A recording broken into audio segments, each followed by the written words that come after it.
જો મસ્ત મજાનો વરસાદ આવી ગયો છે. અમારે જો પવન છક્કા ભાઈ પણ નથી દેખાતા, અને ઓલી બાજુ તો અલંગ અમારે હાવ નથી દેખાતું. જો એ બાજુ તો ફૂલ ઓલું થઈ ગયું છે, અને ખેતરોમાં પણ પાણી ભરાઈ ગયા છે. હેલો, જય દ્વારકાધીશ. તો કેમ છો બધા? નવા વ્લોગમાં તમારું બધાનું સ્વાગત છે. અને ફાઇનલી આપણે વરસાદની સિઝન આવી ગઈ છે, અને 2 દિવસથી બહુ વધારે વરસાદ છે. અને મારી પાછળ પણ તમે જોઈ શકો છો. જો ભાવનગર બાજુથી વરસાદ આવે છે એવું લાગે, આમ થોડા થોડા છાંટા આવવા પડ્યા છે. જો આગાસી ભીની થઈ ગઈ છે, અને અહીંયાથી અલંગ પણ નથી દેખાતું. અહીંયાથી મારા ઘરથી 2 જ કિલોમીટર થાય છે અલંગ શિપિંગ યાર્ડ. અને ઝૂમ કરીને દેખાડું, જો શીપ પણ નથી દેખાતી. અમે એક પેસેન્જર શીપ આવેલું છે ને, પેસેન્જર શીપ, અને આ બાજુ 2-3 ટાવર પડ્યા છે. એટલું ધુમ્મસ જેવું વાતાવરણ થઈ ગયું છે, અને જો કાળો ડિબાંગ આસમાન થઈ ગયું છે. તો ઝરમર ઝરમર તો આવવા મળી છે. હું જોઈએ ક્યારે વરસાદ અહીંયા પોગે. ભાવનગર હમણાં જ ભાઈને ફોન કર્યો હતો, એ આવવાનો હતો, પણ કે વરસાદ આવે છે એટલે નથી આવતા એ કે. તો એ બાજુથી વરસાદ આવે છે. મસ્ટ ઓફલી અહીંથી આમ બધું દરિયા બાજુ જાય છે. અને જો આ છે અમારું ગામનું લોકેશન. આ પહેલો વ્લોગ છે જે ગામમાં આવીને બનાવું છું. અને અત્યારે છું મારા અગાશી ઉપર છું. જો હવે ગાજવા મળ્યો છે, હવે લગભગ પોગી જશે, થોડાક ટાઈમમાં આવી જશે એવું લાગે છે. તો કાલે સાંજે પણ મસ્ત વધારે જોરદાર વરસાદ પડી ગયો હતો. 10 વાગ્યાનો ચાલુ થયો હતો, એટલે 12:30-1 વાગ્યા સુધી કન્ટિન્યુ વરસાદ ચાલુ હતો. અને પાણી થઈ ગયું છે વધારે, અને આપણો શેત્રુંજી ડેમ પણ ભરાઈ ગયો છે મસ્ત મજાનો. તો કોઈ ટેન્શન નથી આપણે પાણીનું આ વર્ષે, એટલે સારી રીતે ખેતી બેતી બધા કરી શકશે. અને જો આ છે અમારા ગામનું વાતાવરણ, અને એક્ઝેક્ટ સામે છે અલંગ. અહીંયાથી આખો ફૂલ દરિયાનો નજારો દેખાય. હાવ ચોખ્ખું આસમાન હોય એટલે દરિયામાંથી શીપને હાલતું હોય ને એ પણ બધું દેખાય છે. પણ અત્યારે બધું વાતાવરણ છે વરસાદનું, અત્યારે નથી દેખાતું. અને જો આ બાજુ પવન ચક્કીને બધું ગામમાં 2-3 વર્ષ પહેલાં નખાઈ ગયું હતું. મસ્ત મજાનું વાતાવરણ થઈ ગયું છે. હવે વરસાદની વાટ છે કે આ ગોટું છે ને કાળું મારી સામે, એ ક્યારે અહીંયા પોગી તો જશે જ તે. તો તમે બધા પણ કોમેન્ટ કરજો કે બધા કેવી વરસાદની સિઝન છે, અને તમારે ત્યાં પણ કેવો વરસાદ છે. અત્યારે તો આખા ગુજરાતમાં એલર્ટ છે, એટલે આમ તો મોસ્ટ ઓફલી બધે આખા ગુજરાતમાં આપણે વરસાદ પડી જ ગયો છે. વાવણી પણ બધાએ કરી દીધી છે. તો બધા સિઝનમાં ભજીયા બનાવો અને ખાઓ અને મોજ કરો. મોન્સૂનનો તો મજા જ આવે છે. કન્ટિન્યુ વ્લોગમાં બને રહો, અને જોયા વરસાદ ક્યારે આવે. વરસાદ આવે એટલે પાછો આપણે દેખાડશું તમને. લગભગ તો આવી જ જશે. જો ગાજવો પણ મળ્યો છે. જો કીધું હતું ને કે થોડી વારમાં વરસાદ આવી જશે. થોડા વધારે છાંટા ચાલુ થઈ ગયા છે, અને વાદળા ભાઈ જો દોડવા મળ્યા છે. જો દેખાડું તમને, જો ભાગ્યા છે, પોગી ગયું છે. અને અલંગ બાજુ વરસાદ ચાલુ થઈ ગયો છે, અને દેખાય છે ને વધારે કાળું કાળું થઈ ગયું છે. અને જુઓ અહીંયાથી અગાશી ઉપરથી આ દેખાય છે, અને વાદળા ભાઈ આવી ગયા છે. ઝરમર બધું ચાલુ થઈ ગઈ છે. અને આ છે અમારો માતાનો મઢ, અમારા કુળદેવીમાં મહાકાળીમાં. તો જય મહાકાળીમાં. અને ત્યાં છે અમારા દાદા, ઘોઘા દાદા બિરાજમાન છે પેલી બાજુ. અને અહીંયા અમારા મા અને દાદા, બસ તો એના આશીર્વાદથી બધું ચાલે છે અમારું. જો અહીંયા મસ્ત મજાના પોપૈયા પાકી ગયા છે બાજુમાં.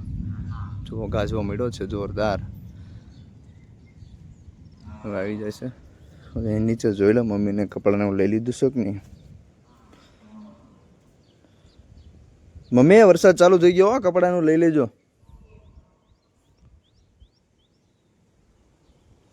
અલંગ બાજુ વયું ગયું બધું. આવું કંઈક છે વાતાવરણ. પવન તો આવી ગયો છે, આમ ઝરમર આવે છે, પણ આવતો નથી. જે આવી જાય તો સારું. વાવણી લાયક તો થઈ ગયું છે બધું, પણ જસ્ટ આપણે પછી પીવાનો પાણીનો પ્રોબ્લેમ પડે. એટલે આ બાજુ ગામમાં અમારે પાછું ગામમાં એવું છે કે અમારા ગામમાં તળાવને બધું નાનું છે, નદીને એવું કાંઈ છે ને, એટલે કોઈ બીજો પાણીનો સ્ત્રોત નથી. એટલે પછી બહુ ભવિષ્યમાં પાણીની તકલીફ પડે અહીંયા, એટલે આખા વર્ષમાં એમ એવો પાણીનો સંગ્રહ ન થાય. અમારે કેનાળ આવે ને બસ એ જ તે ઓપ્શન છે, બાકી ક્યાંય નથી. અને ફૂલ વરસાદ ગાજતો આવે છે, એટલે હું વયો જાઉં છું હવે નીચે. જોરદાર અવાજ આવે છે, જો ફટાફટ નીચે વયો જાવ. ફૂલ પવન આવી ગયો, અને એ સાથે એવું છે, આમ તો વાવાઝોડું જ લાગે. આ જુઓ વરસાદ એ જ આવ્યો નથી, પણ એની પહેલાં પવન આવી ગયો છે. અને ઓલી બાજુ દેવો થોડો એ બધું વરસાદ આવી ગયો, અને તો ચાલુ થઈ ગયો છે વરસાદ.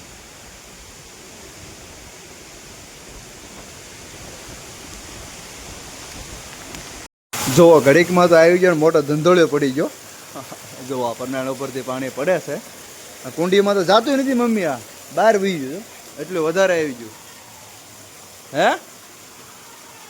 હા હા, જો ઘરે પણ દેખાતું નથી, મમ્મી બધું મૂકે છે. એટલો ધંધોળો પડી ગયો છે ને કાંઈ દેખાતું નથી. હવે પાછો ગેટની બહાર જઈને દેખાડું. જો બાજુમાં વાડી છે અને અહીંયાથી અમારે ત્યાં પાણી જવાનો રસ્તો છે. ઓ ગાજવા પણ મીડ્યો છે. જુઓ જલ્દી જલ્દી વધારે વરસાદ આવી જાય.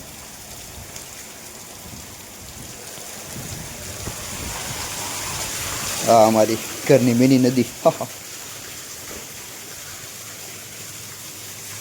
આમ એકરા જેવું વાતાવરણ થઈ જાય ને, એકરા જેવું તો કંઈક વધારે વરસાદ આવે. જો અત્યારે એટલું બધું ભરાઈ ગયું છે. પાછું વરસાદ ચાલુ જ છે કન્ટિન્યુ. થોડોક ધીમો પડ્યો હતો. હું જાઉં છું ના કમન. અને જો અમારા ભેંસ બેનને જો કેવો જલસો છે, વરસાદ જોવે છે એ. અને જો પંખો બંખો ચાલુ છે બેન ઉપર. ફૂલ મોજ છે. અને હું છત્રી લેવા આવ્યો છું. જહાજની છત્રી અમારે અલંગની ઊંધી ખુલે સાલી. જવો આ રીતની ખુલશે. ખુલદા ખુલદા છે તેમ. તો ઘડીકમાં તો કુંડી ભરાઈ ગઈ છે અને ઉપર જાવ છત્રી લઈ લીધી છે મેં.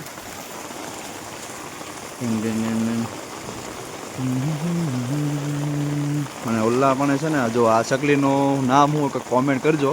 પહેલાં છે ને એમ શરૂઆતમાં નવું ઘર બનાવ્યું તો અહીંયા દેખાય ના માળો હતો એનો, મતલબ એ ધૂળનો માળો કરે, ધૂળની ગોટીઓ લઈને આવે પછી એમાં માળો કરે.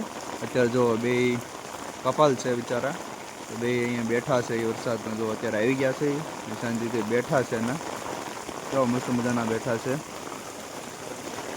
વરસાદ ફૂલ ચાલુ થઈ ગયો છે અને આપણે હેરાન નથી કરતા. અને હું પાછો અગાશી ઉપર જાઉં છું જોવા કેવો માહોલ છે વરસાદનો. જો ફૂલ વરસાદ આવી ગયો છે અને મમ્મી પલાળવા ના પાડી છે કે ધબડા પાટી થઈ જાય છે એ કે પલાળતો નહીં કે.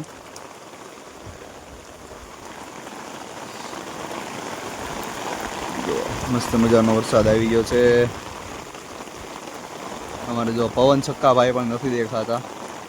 અને ઓલી બાજુ તો અલંગ અમારે હાવ નથી દેખાતું. જો એ બધું તો ફૂલ ઓલું થઈ ગયું છે અને ખેતરોમાં પણ પાણી ભરાઈ ગયા છે. ઓલા નાના હતા ને ત્યારે બહુ મસ્તી કરતા બધા નાના છોકરા. ઘડીકમાં શેરીમાં બધા રમવા ભેગા થઈ જાવ. હવે તો કોઈ નથી આપણે અહીંયા રમવાવાળા, એટલે તો એકલા એકલા આવું કંઈક ગોતવું પડે. ટેરેસમાં પણ પાણી જવા મળ્યું છે હેઠે. જો આ કેટલું પાણી થઈ ગયું. ઓલી બાજુ જો ખેતરમાં ઘડીકમાં બધું પાણી ભરાઈ ગયું છે અને ત્યાંથી છે ને એ તળાવમાં જશે બધું. આ બધું ખેતરમાં ભેગું ભેગું થાય. ઓલી બાજુ તળાવ છે ગામનું, તો ના બધું વયું જશે.